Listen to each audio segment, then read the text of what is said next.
In today's video, I will be sharing a super simple and easy way to make your own fun, glam Easter tree that can be displayed in so many different areas of your home. So to start, I headed to Michael's Crafts to find a simple and inexpensive floral option. I love Michael's floral section, and this year there are so many beautiful spring options. When I saw these cherry blossoms, I knew they would be perfect for this project. Next, I headed to the decorative Easter egg section. So many fun, cute options this year. I already had this beautiful gold vase I purchased from HomeGoods a couple of months ago for only $29.99.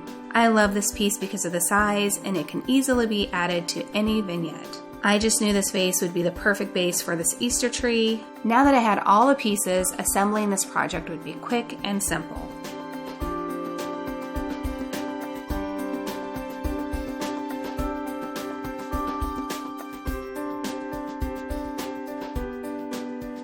I just knew this piece would look perfect on the corner island. I paired it with this cute succulent I recently planted, this adorable gold and white bunny that was also purchased at HomeGoods for $6.99, and one of the new glass Easter eggs I purchased from HomeGoods for only $14.99. Isn't it cute? Whenever I'm making an upcycle project, I want to be sure it can be moved into at least 2 different places in your home. Here I decorated a sweet vignette with my glam Easter tree as the centerpiece. Let me know in the comments below if you're going to make your own Easter tree this year. I would love to hear all about it.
I hope you enjoyed this video. You can find more home decor and design tutorials on my Instagram at Lisa Herland and my website, lisaherlanddesigns.com. I will have a link to both of those in the description box below.